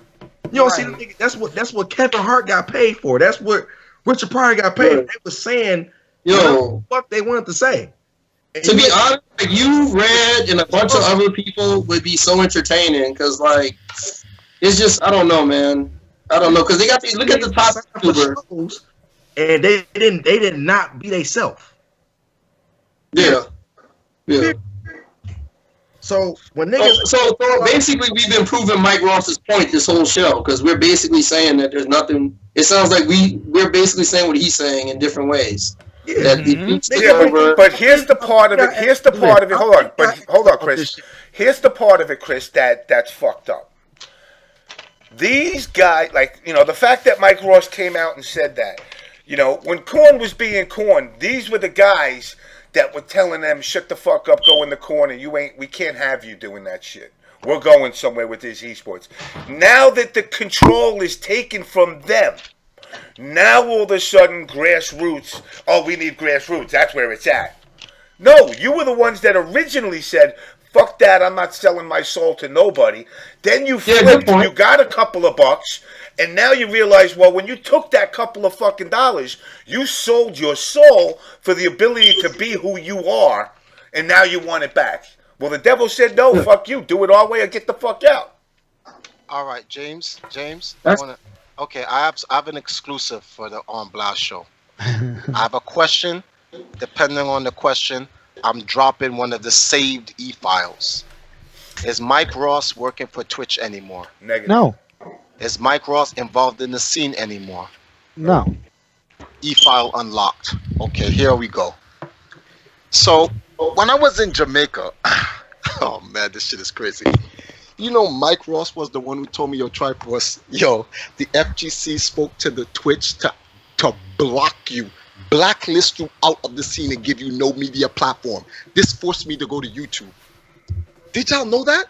And how there's literally no black person in power or even remotely close to power in the entire media infrastructure being built for esports, that these niggas is straight trying to take over solo, and they only have the few token black guys as the tap dancers. And when people was like, yo, but when Mike Ross will make jokes about me, because I tell you know how many people I tell, listen, if you have to diss me in public or online, do so to protect themselves. I tell them, do so, B. There's people y'all think I'm enemies with. I am not. And they're like, oh yeah, but they dissing you, Triforce. They have to keep their job in their position so they can stay in the scene as cells to help. Spies, if you want to call them, double spies. And Mike Ross was one of those people I was mad cool with for mad long. He was the one who warned me where not to go, where to go to, and the next move and shit like that. And he's like, this is mad fucked up. People will never be able to build anything for us, not even a percentage. I'm like, because this is the way they build. We, the community, gave away the power. Yeah. We did. But guess I'm dropping that file but because guess what? This could have been like me and saying, fuck that.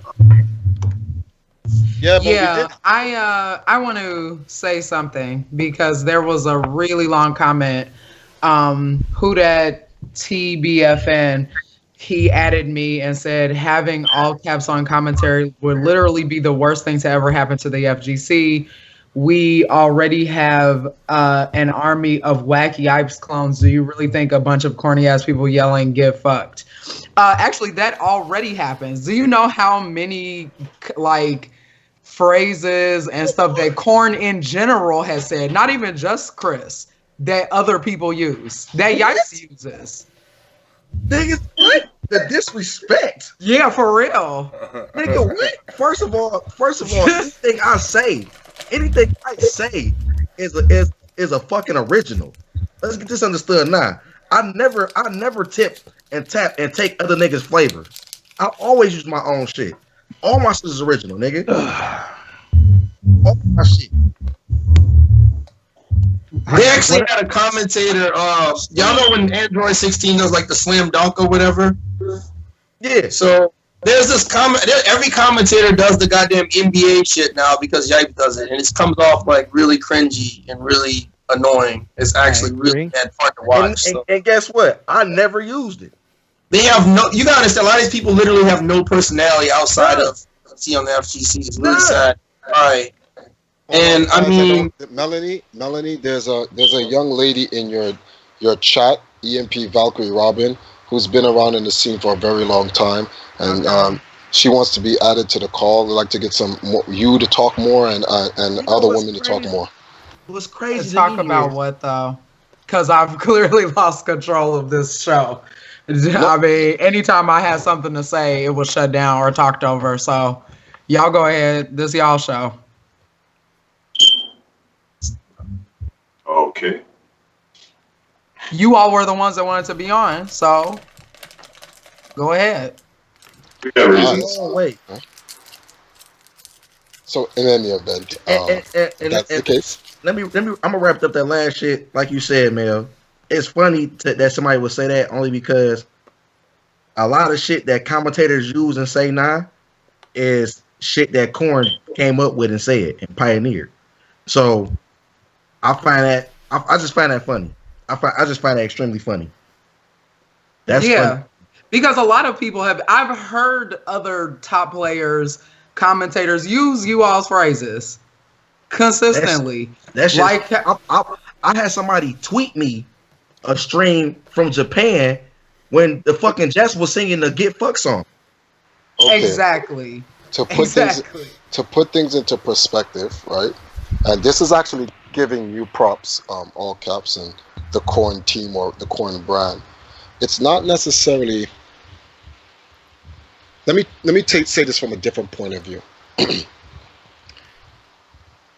Pi, EMP, Korn, the Emperors. You know what's so funny about those 4 teams? They're all black. And 99% of all of the colorful slang and commentary in the entire FGC culture comes from those 4 brands. Yep. Facts. You know, it comes down to the I want you breakdancing, I want your clothes, but I really don't want you to say anything.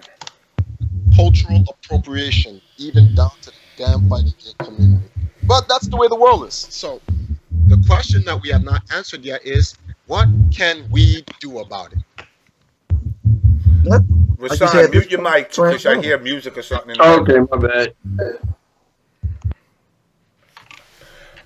Ultimately, the only thing that can be done, and I've said this to you, James, numerous times on your show, so I won't act like a broken record saying it again to you. The On Blast show is one of the last certain things that you guys do. I don't necessarily agree with it, but the overall purpose and principle of the On Blast show is critical to the culture of the FGC. It is a platform where the voiceless can voice themselves, and although it doesn't get the numbers to make a massive impact, the point is that the message somehow gets out there, and that message permeates throughout the entire FGC, even if it's by word of mouth, one by one, and it trickles down the scene little by little, and this will help the scene in the immediate future when the Suits tries to oppress the community to be able to somehow fight back, to have the weapons to fight back, as Killmonger would say from Black Panther. Shout outs to Wakanda. You know, I still haven't seen that movie yet. My white privilege won't allow me to buy a ticket. I'm like, fuck, man. By the time I get there, I know I've been jonesing to see it, but every time I say, I'm going to go, just something comes up. Go see it with Sajam. Y'all can be like the white privileged couple at the movies. I ain't hanging out with no fucking FGC geek. Get the fuck out of here. Right. That's real world shit, man. I don't want to be hanging out with no fucking FGC goofball telling me, hey, man, I was reading Black Panther 702, and this is based off of that. Shut the fuck up, man. Get my popcorn, bitch, and sit in the back. I want to know why Rasan has it's like Sajam is like his only problem.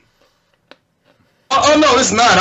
I'm not gonna rant. There's a lot of people that I can go in on. I told you, James Chen is one super move flash away.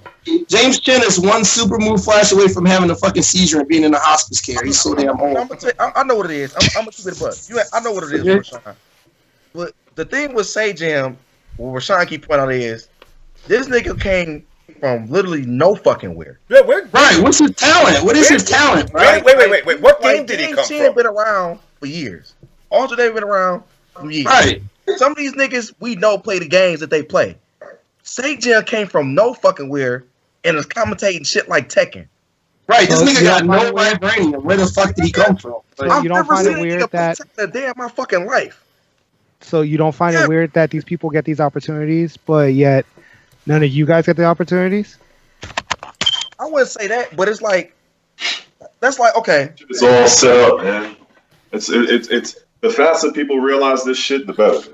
It's just like it's just I've been trying to point this out for years. Who never played that game, or you never seen in a tournament bracket.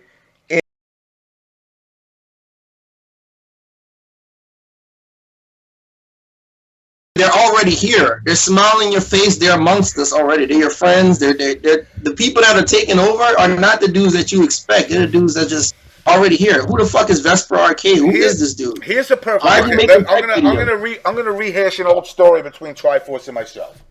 Years ago, when MLG came into the scene, okay, me and Triforce had Perfect Legend at the time. And I put out a $2,000 bounty. In fact, that's where I first met you, Caps. I had a $2,000 bounty at MLG in Columbus, Ohio. That anybody that knocked him out, I give him $2,000, and if you baby him, I'll throw another like $200-300 in. And a kid Kerbalicious from upstate New York wound up doing it. But you know, the point is, it's like they interviewed Triforce and me. We brought this whole Raw WWE shit talking each other. And meanwhile, on the side, we're like, yo, these motherfuckers are dumb. But all right, we'll just go with it for entertainment purposes only. So after everything was all said and done, they approached me. And at the time, that Jerry Sandusky fucking guy, the fuck was his name? The fucking white guy that fucking was running, what was that fucking team, VVV?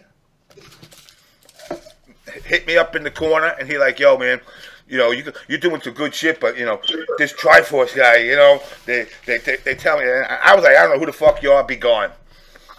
So they picked up 2 players, which was CD Jr. and Rio at the time. And after this was all said and done, Giovanni, wasn't his name, Triforce? Giovanni, right? Yeah, that's the one half of the founders, yeah. Sundance and Mike Sepso. Yeah, Sundance. So Sundance approaches me in the restaurant and is like, yo, you guys did really good, yada, yada, yada. What are you going to do next? So I had put out and sent them a letter. And this is also going to show you how fucked up this scene is when it comes to throwing motherfuckers under the bus. So I had wrote him and one of his other guys a letter saying, listen, I'm all cool with this. Love to work with you guys in the future. But if you're going to have me putting bounties out on people, and it's for your entertainment, I think it's only right for you to give me the money to put up the bounties. I don't think that was an out of the norm thing. I'm like, listen, I'm shelling out my money. I'm getting nothing in return. So what did they do? And I believe Beefoo even got mentioned as far as what they did next. So I get a call from CD Jr. Yo, what the fuck did you do? I'm going, what are you talking about? Yeah, man, MLG said you're trying to extort them. I said, excuse me? So because I said I will not do it unless you put the money up, rather than work with me and say, all right, you know what, we're just going to agree to disagree and go our own way, they put a hit job out on me, saying I tried to extort them for money, that I wouldn't support their shit. And it went out to L.I. Joe and Sweet Johnny Cage. It went to people at event hubs. It went everywhere. Point being, we brought something to the table, and the way that they handled it was, if you're not going to play our way, we're going to destroy you. Now, some of the people that had gotten that email from them questioning me are the perfect example of who sells out. Oh, don't deal with Jimmy. He extorts people. Extort people? Motherfucker, this ain't Mission Impossible here. Fucking video games. It's a business, but it's games. In the end, what wound up happening is they got egg on their face. because in fact, that's when I started the show more. And I had the dude from Ohio. What was his name? Triforce. He's with Blizzard now or whatever. He was like he was partnered with him or whatever. Vice president or something. I forgot his White name. guy. Yeah, I know Whatever what his you're name talking is. about, but I forgot his He'd name. come Yeah. on the show. He'd apologize. But that deception and that deviousness kind of is the first shot around the world of showing how fucked up esports really can be. Because A, I've seen who sold out, and B, you see the tactics that they're willing to use to get what they want.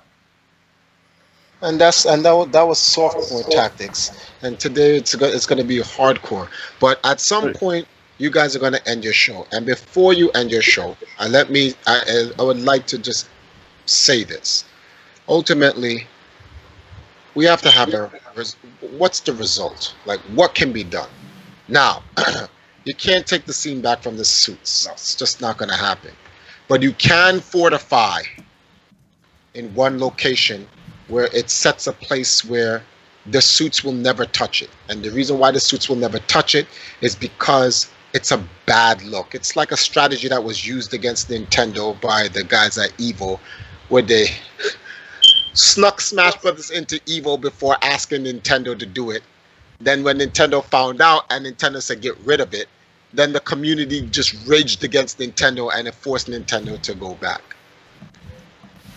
When it comes to the FGC is an East Coast, West Coast thing.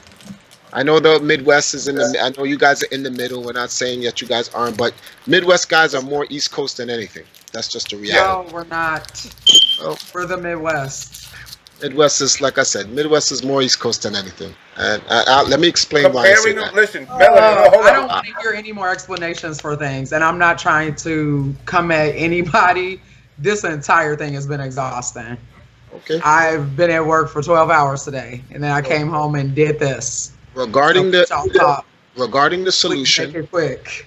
No one from the West Coast gives a shit about what the Midwest or the East Coast is doing, nor do they work with them or network. If you really look at the networking between the East Coast and the West Coast and the Midwest, it's really just the East Coast networks with the East Coast and the Midwest, and the West Coast does the West Coast. Yeah, East Coast and Midwest get along better than I think the Midwest and the West Coast by far. We're more relatable. That's where I was going with that. And when I say this because of one reason. The last bastion of hope is Big E. Yep. Northeast Championships.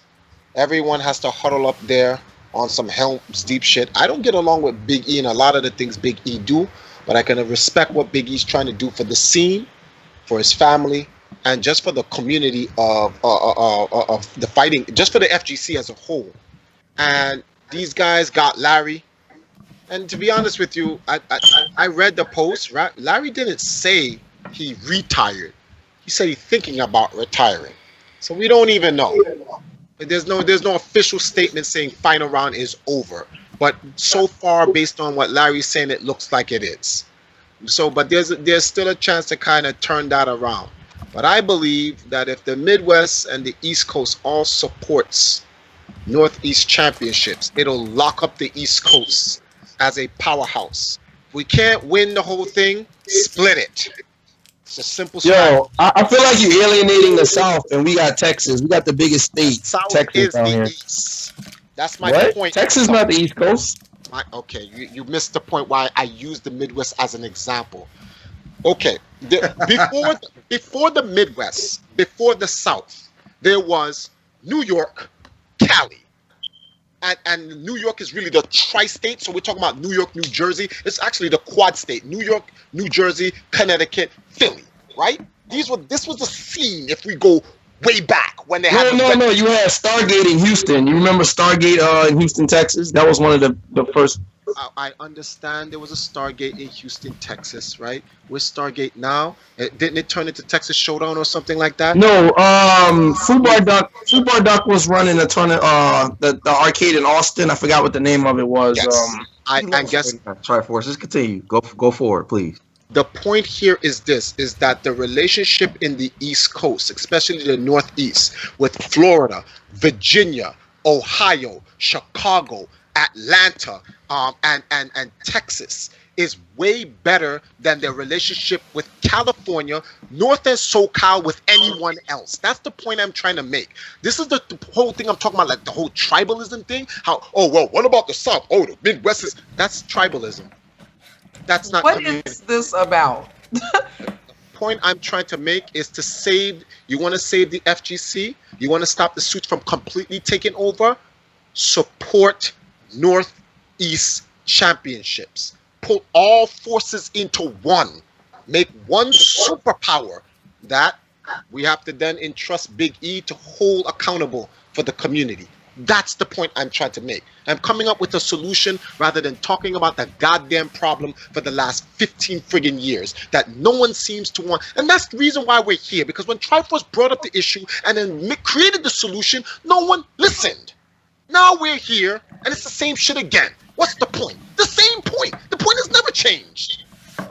We need to unify or die. So you saying Unify or die. So you saying everybody need to put it all on E, support E, Put it on E. and let E spearhead the whole project. Put it on E. I you know what? I get what you're saying, Try. I get you. You know what's crazy? A lot of people can't wrap their minds around a black guy actually spearheading something like the FGC as big as the FGC. So unless it's like Mr. Wizard or Jabali, they can't even wrap their minds around the concept. Actually, think about it. It is like an anomaly, right? It's like an anomaly. Exactly. They're like, wait, a black guy. Let's say NEC's the Evo is the actual biggest tournament, right? No one can wrap their head around Big E spearheading the entire FGC. But I think every coast needs to unify, not just, everybody needs to unify. There should be no one saying, but to get that to happen, good luck getting the West Coast to help. Right. Everybody wants to make their event the biggest, and but everybody needs to support the events that they need to support and the people they need to support. They need to support Big E, honestly. Okay, at this point, everybody's just saying kind of the same stuff. So let's start to wrap it up. Yeah. So me, James, and Chris can go to work in the morning. Yeah, we all got to get up fucking butt early. This has been a lot of talking and well, let me just say this to Melanie then.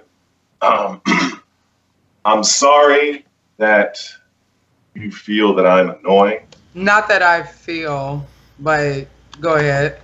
Okay, I'm sorry that you feel that I'm annoying, and I know that I've never said anything to you directly or on any kind of social media platform to disrespect you in any kind of way. And I kind of felt in that thread, March 22nd, I kind of felt that it wasn't what I was saying today, not today, in the thread that you had an issue with. It was my views on certain topics. And I'm not going to make an excuse for that. I have my beliefs, just like you have your own beliefs. But it's a shame that the differences in those beliefs caused a rift between you and I on this type of level. That just didn't make much sense to me. I mean, there's people that I disagree with, but I wouldn't be hostile with them. I wouldn't block them. I wouldn't unfriend them just because I happen to have a different viewpoint than they did. And that's basically what you did with me. And which is the reason why I was so caught off guard by it, because I'm like, well, I don't know what I really did to her personally to warrant her just to say, okay, well, I'm just going to unfriend him and block him. Now, if that's just something that's just how you are, then I don't know. But I know I didn't do nothing to you. It was my own views. You didn't like how I viewed certain things, and that's fine. But I just think that was a little bit overboard for you in regards to how, you reflected it on me. Like, there's like this rift here, and I don't really get it. Okay, I'm not really sure why that bothered you so much, because you said earlier that it didn't bother you. But I mean, I just don't have any time to deal with like extracurricular stuff on my social media. People talk out the side of their mouth a lot on social media. They're doing it in the chat right now. That's not rare, and I don't, really have time to deal with people with misogynistic views. I personally, okay, we cut it short. I don't have to deal with anything or anyone's views that I don't want to. Anybody, if you had a friend on your timeline that was saying some hateful shit, not saying that you may be this extreme or not, but for example, which this happened to me actually, if you had someone on your timeline that you knew and they were talking about a bunch of racial shit or a bunch of racial hate and bigotry or whatever, you will remain friends with them just to save face?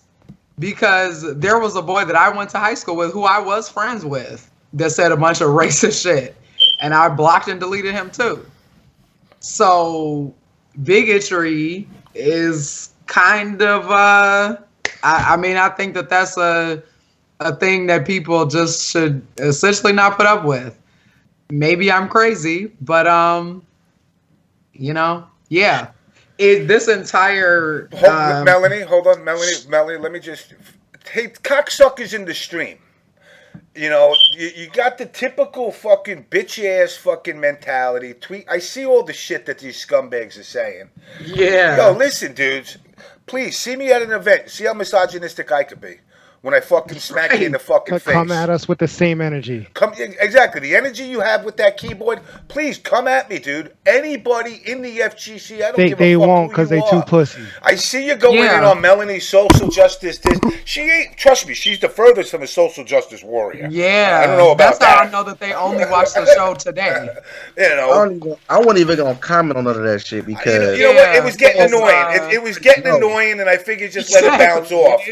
But it's been the whole time. Me personally, I'm not even watching the stream. I'm just watching the videos here. And in terms of my views are it's just what I feel in terms of just simple biology, in terms of certain topics that I speak on. And I do the research. I don't just talk out my ass. My social media is not filled with nigga this, nigga that statuses. They're not filled with hoes on the stripper poles. That's all my statuses are prefaced on what I'm going to speak about, and I've been doing that for years. So when I speak on certain topics pertaining to religion, homosexuality, any of that stuff, I speak from my own personal opinion, and I also state that I don't condone violence. I don't condone anything of that nature. I just speak on my own personal what I feel. And that's fine. And if I don't want to see it, I don't have to. That's just really kind of it. This was really blown into a larger issue than it really was to begin with. But okay, I just thought that you might have been a little different when I first met you, but I guess I was wrong, and that's just on me. So that's cool. What is so I guess everybody, I have nothing further to say. I appreciate the time on the show. I guess that's about it. Good night. What about my apology, nigga? I ain't forgot. Apology for what? Apology for what? I didn't forget, nigga. We'll address. Okay, so I'll address Chris now. So what do I owe you apology for exactly? Come on, man. You thought I was bullshitting you when I said what I said, man. Okay, let me clarify that. Number one, I didn't know because I'm not Triforce. So I don't know what was going on. Don't worry about it. All I was saying in the chat was that whatever issues people have with Triforce, I'm like, okay, like let's see some kind of anything. Let's see some kind of proof of any sort. That's pretty much where I was coming from. Because I don't know what conversations Triforce has when I'm not around. I mean, come on. That's just, let's be realistic. But Red, let me ask you a question. Let me cut it to it. Red, let me ask you a question. Me and you done had conversations before, right? Yeah, go on. Right? At any point when me and you done had our conversations, did you ever think I was lying to you? Lying about what in particular? Just anything, any conversation we'd ever had on Facebook, any kind of talk before the Triforce shit. Have you ever felt like anything I didn't talk to you about, we didn't conversate about, debated about, share ideas about? Did you ever think I was lying or being untrue to you about anything I never said to you before the Triforce shit? Honestly, I there's no way for me to really know. But because I made a choice to feel like, all right, maybe I'll give him the benefit of the doubt. That's as best as I can do. Because all right. I'm not around you like that. I don't really know you like that. So I can't just take everything you say. It's like, all right, this brother, he's being honest. I can't.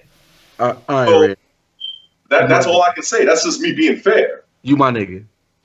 And, All right. That's all you can say at this point. He can't because he's so far off the deep end with the shit. He don't understand the simplicity of it. No, but all caps. It's very simple. It's very simple, right? Red has a relationship with you. Red has a relationship with me, right? Red knows how I actually feel about corn. Red knows I actually tried to support corn. So when you came to him and you told him what you said, but you didn't give him the context, it just conflicted with what he knows he's seen me try to do for corn and say for corn. Me and Red has had discussions like, yo, you know which is why the shit was so confusing and made niggas think otherwise, because like this nigga we actually had a sit down like we talked about me and you separately and find around. Yes, and you know when I will always remember this from Red. This is what Red said about corn. Yo, this is when Seth LOL, I think he beat Tampa Bison. We were going at it. Both of us was going at it, and then we fucked infiltration up. And it was, I think, was it final round? Like one of us put EMP put infiltration in the losers, and then Corn beat him and put him out of the tournament. I forgot what it was, but whatever the case it was. It was something. Infiltration grand finals, final round. Okay, all right. So that's what it was, right? So the thing here, one of the things we were talking about was like, yo, if Corn would just not use that name, nigga, yo, EMP and Corn would be like, because we always compare everything to fucking WWE. Triforce, let me ask you a question. Yeah. Because you're so tied up into that word. What about the Boondocks, the show? The Boondocks talks a lot about black issues. It is a very politically driven comic book. It was a show, and it was very popular. They talk about a lot of stuff in a satirical way. They are the reason that nigga is said on TV. Adult Swim allowed them to do that because it was just part of the script. No. Regardless of them talking about current issues and talking about it in a very intelligent way, regardless of whether it's agreed with or not, why can't Korn do that? And that's their form of entertainment too. Or it was when they were a team. Like you said. How was that different? Like you said, and to answer your question, there was a show called The Boondocks. And at the time, we didn't want it to be where there was a Korn. I told this to Adonis directly. We don't want you to die because there isn't enough black teams in the FGC. We need more diverse, colorful, and elements in the FGC as a whole. There isn't enough of us. And I told him, what you guys got going with Korn will be so godlike. This will be like the Attitude Era in the WWE, where you had DX versus whatever in the WWE. That's how we saw Korn. If they could just change the N word to ninja or something else. Whenever you say ninja, it makes me fucking cackle, dude. I'm just because that's a coalition of real ninjas. Or some Naruto shit. Or Naruto's or whatever the hell. However they could bring it up. The point is, I did not want Korn to indirectly hurt the scene, or the eventual scene to not indirectly, directly hurt Korn. So for me, I battled with Chris. Trust me, I've had long conversations with Chris about this. I battled with Adonis, had long conversations about it. They'll tell you we've had the long conversation. Yo, on some real shit, fuck video games, real life shit that we talk about. On some Black Panther, the black movement shit. You know what I mean? We had these conversations, and I'm like, damn, man, I just want to see my brothers, get out of this. That's why it's the same thing I'm doing right now. I don't see eye to eye with Big E. Big E kind of isolates me or puts the arm length distance from me. Big E doesn't have a personal issue with me, but I know why he has to blacklist me because of what he's trying to do. And even with all that being done against me, and trust me, Big E has said some things against EMP. And I know for facts, I have audio files of I'm like, damn, Big E had to do that? Like, that ass? I don't even want to go through the actual file. But despite him doing that, guess what I say in the end? Put it on E. You know why? Because it doesn't make a difference whether me or him get along personally. It's about the end fucking goal. And right now, in the FGC, especially representing the East Coast, he's the last stand. Yep. So Triforce, hold on a second. Guys, Bowman, put the link in for the Discord. Guys, definitely check out the Discord. Also, anybody that subscribes, we got some new shit that we're rolling out. But subscribe to the channel, and all the money that does get raised. Melanie has two charities at the bottom of the stream, which is CASE, which is a Chicago-based charity that helps women that are being sexually exploited, and GEMS, which is a New York-based charity group that does the same thing. Again, I can't pronounce her name, but Karen, in the center of the two links, in Moores, she does a whole bunch of graphic design stuff. If you need, Twitch backgrounds and templates and, whatever graphics you need, she does all that. Now, before I turn around and end the show, because I know Melanie is got to be fucking exhausted. Yeah, but I'll say what I have to say after everyone else gets excused. I have one thing I need to bring up with Triforce that had gotten brought to my attention that I actually it caught my eye, and I dug around and I thought it was really fucked up. Guys, Triforce and me, I've known Triforce for decades, but something that had come up which kind of shocked me, and this is, again, we don't have to agree on, who scams what, who's done what, or any of this bullshit, but they had done a little special, I don't know, Triforce, did you see this special they did? What is it, Score or something, on Justin Wong? Oh boy, here we go. Yeah. Okay, so let James say it. So here's the guy, a site that is Esports, in the politically correct white bread version of CNN/Fox or whatever flavor of the month you want to be, and they did a backstory on Justin Wong and the upcoming, who Justin Wong was. And, motherfuckers left out EMP as if he was never. They made him small Asian man living in Chinatown in the arcade. Never mentioned EMP the whole fucking thing. It was as if Justin's esports career began with EG and that was it. They totally, and I kind of sympathize, because if I hadn't seen it with my own eyes, I would be like, nah, you're full of shit. It was as if he was never part of EMP. Justin, he lived with, I was seeing a girl out in Harlem, and Justin was living with me for a little while we were both in EMP for a couple months. So me and Chris Matrix, actually, and Justin. So. Yeah, but my point is listen, you can hate Triforce till you're blue in the face, but at the end of the day, EMP was the first team in esports, grassroots, whatever the fuck you want to call it, in the FGC, and that's where Justin got his beginnings, and they bypassed his beginnings. They just didn't mention you, and I think there was clips of you in it. Yeah, there was clips of Justin sitting next to me on the floor in the arc with the other players in EMP practicing, and they just omitted it. But guess what happened? The King of Chinatown found out that they used their footage without asking their permission, and then credited to someone else, and had YouTube strike down the video. Video's gone. Good. I just thought it was funny. They also omitted the GameStop Nationals, which me, you, and Justin were both all in at the same time. Because Justin won it under EMP, and if you add the GameStop National, it then predates Justin's legacy. The sad part is this: if you go on the Score Esports page now, they have a moment that says defining moments, the iconic moments in esports history, and it shows Justin Wong versus IFC Yipes. And both Justin and Yipes is wearing EMP shirts. This is the part that I'm like, oh, this is so stupid.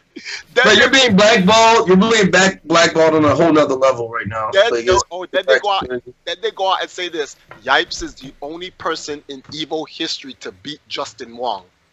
I said, what the fuck? I had to email them. I said, first of all, Justin didn't win every Marvel at Evo. There's some Evos Justin lost, and people put him out of the tournament. Number two, if you're talking about grand final losses, Justin's only lost 2 grand final losses ever, and one is against Yipes and one is against Sanford, but they never show it. They literally omitted Sanford altogether. And this is the type of stuff. It shows you the first sponsor in the fighting game community ever in Game Express out of New York. They just omit. I actually had to call the Score, not the Score Esports, the Score. I said, I need to talk to whoever your content creator or PR is, because you guys are doing a terrible job getting the information. It's either A, you're getting the information wrong, which I will say this publicly, because I think the people that the Score worked with to produce these pieces of content were telling them to omit Empire. I don't see why the Score Esports would have a personal vendetta against EMP, because we don't know them and they don't know us. And here's where I'm getting why I think they did it. Because in the very same film that they now strike down is off of YouTube, Ultra David says in the film, you know, it wasn't until 2010 when, and then he stutters for a second, when Justin actually joined a credible esports team. So you see what Ultra David did? He used his lawyer technique. He didn't lie, but he didn't embellish. He then degraded Empire Arcadia as an esports team by simply saying a credible esports team with EG. So it's not saying that Justin wasn't a part of an esports team, but he wasn't a part of a credible one until EG. And it's like, this is the type of these are the punches I'm talking about, Chris. People to this day, it's 2018, people are still punching me in my face. And it's 2018. All right, well, with that said, Triforce, all in all, I thought it was kind of fucked up. But myself, Melanie, and Chris, we got to wrap this up because our ass has got to get up bright and early. You know, again, guys, you know, my whole point is, you know, everybody keep doing what you're doing, because, you know what, at the end of the day, you know, like the past things that we've said, it usually falls on deaf ears anyway, until Mike Ross says it, and then all of a sudden people want to pay attention. But, you know, I have no hard feelings to anybody, to be honest. Nobody's ever done nothing to me. I don't think anybody can get under my skin. But, you know, Triforce Red, Rasan, I'm glad you guys came on. Thanks for having us, man. You know, but like I said, I really got to get some sleep, because my ass has got to get up at 4. And I'm fucking exhausted. And Melanie's did her 20-hour shift today as well, so I'm sure she's falling asleep right now. Thank you for having us, Melanie and Chris, and so forth. I appreciate you guys giving us the time to come out here and air this out. I feel that it was good. So, Triforce, are you going to be on the episode about Keisha Howard? That's really like that's what I wanted to say like an hour ago. I thought that's what today was going to be. Listen, you know what? If you want me on the show, out of respect, are you going to talk honestly about it though? What does Triforce ever talk dishonestly? I am a billion%. I'm a billion%. You see how he did us? Yeah, you gonna do her like that? He not Well, gonna wing it. He gonna tell it. Yeah, because I was in Sugar Gamers. And she know. ran that shit like. I know. Listen, listen. Look, say what you gotta say. I'll be there. I'm gonna say what I gotta say. That's the best way to do it. But what I'm curious of is it going to be in defense of her or is it going to be the truth? See, let me say I mean, this. if you let got me say this. Look. I just tell the truth. If it so happens to defend people, fine. If it so happens to offend people, fine. That didn't answer the question. That answered the question. 45. I'm gonna keep Y'all get it done in 15 minutes right now. I'm gonna get it. I'm gonna keep it 100%. It's up to her. She want to do a 15-minute take, an hour take on it. Now I'm here. I'm right What's up, man? here. You want to get your 15 minutes on with Keisha right now? Not right now. I'm tired as hell. She wouldn't be on the show. Okay. She's too pandering. Next week, Tuesday. Too much smarter than everyone. We just need Triforce, and we gonna get to the bottom of this shit. I'm here. I'm here. Triforce, just keep it real, bro. That's all. That's all I ask, man. Rashawn, when do I not keep it real? I just told you I keep it a billion. I know. I'm just throwing it out there, bro. Yo, listen, look. Let's not play no games here. I keep it up. I keep it. All right, so race. basically, everybody, I appreciate the time. I wish things could have worked out between Melanie and myself, but I'm glad we had the platform, and I guess that's about it. Get some rest. Have a good day. Rest of your day. All right, you Red. too. Night, guys, because I got me some Dig Dug to play right now. No. But what's so funny? Why whenever I say I want to play Dig Dug, everyone starts laughing? Like, do you not guys remember playing that? I thought you were talking Triforce, Bubble Bobble. I thought you were talking Bubble Bobble. Triforce, I'll put your ass in Dig Dug. I played that shit. Nah, B, I don't play Dig Dug with other dudes, B. I solo or I play with my girl, Dolo. So, No, yeah. nigga. No, I'm in there too. Pause! I'm out. No, 2-player, nigga. 2-player. I got 42, nigga. All right, Triforce, let me let you go. All right, Sean. Later. All right, Rashawn, Mr. Beefoo, Yeah, good night, guys. always fun. Good night, Beefoo. I'm done. All right, people. Later, guys. Later, man. All right, Joe. So, is it us now? Yeah, it's just us now.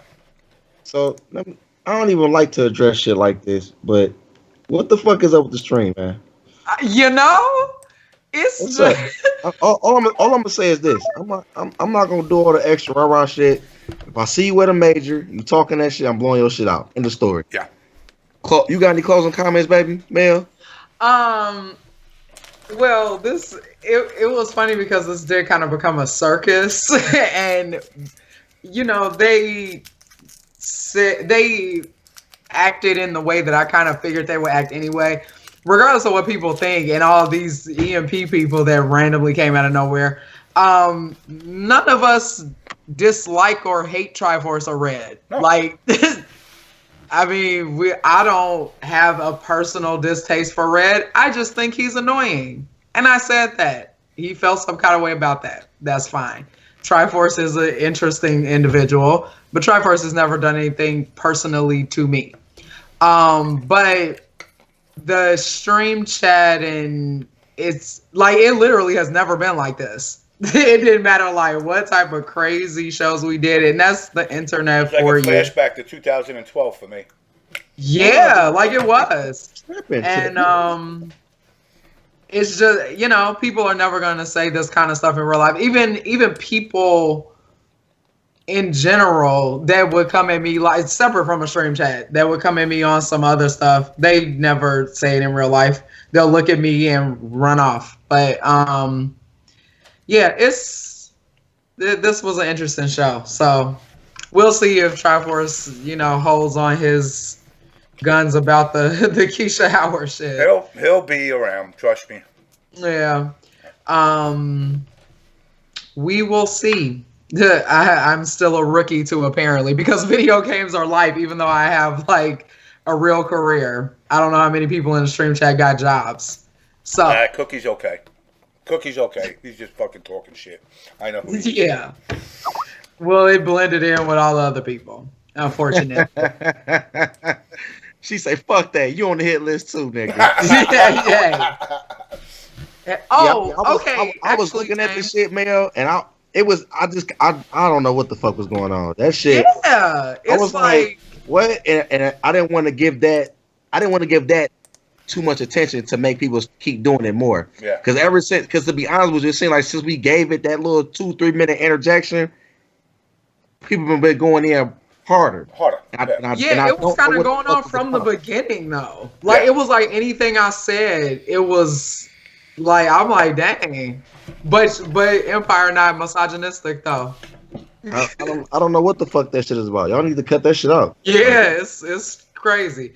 But like I said, niggas know better in real life. Of course. Keyboard away, niggas. Of course they do. I'll choke your punk ass. I'll get some more time. Right. And the thing too, that's interesting is oh yeah, who was the girl that Triforce wanted me to talk to? It was one of the I think she's a gamer, some shit. Somebody been on some EMP. And then I saw she said something about her being disappointed, and then she left the show. I didn't even know what was I supposed to talk to her about? I don't know. I know she said she wanted to get on to talk to me about me platforming for my commentary. Oh, there she goes. It's me. Okay. Well, maybe that could happen we could do that on another night. We could definitely do that. Yeah, we could do that another night. You got a Twitter or something? Right. Yeah, Robin, we could get you on another night, but you know, again, we all got work and shit like that, so.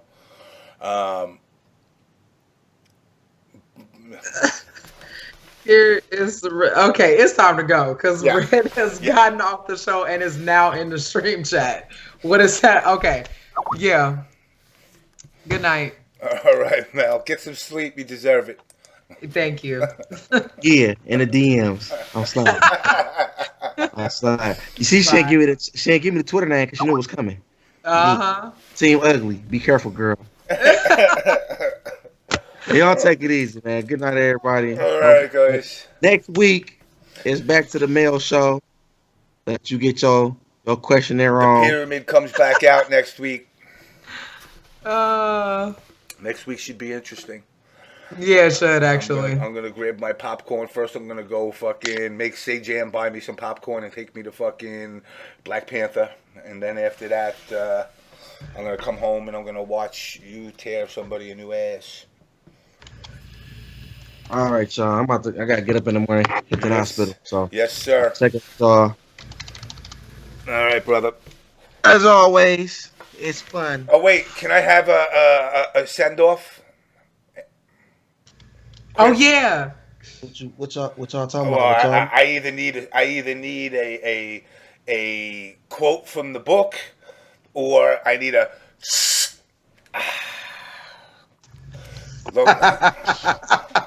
You need a what? What's the second one? My moose. That's my moose. It's on the.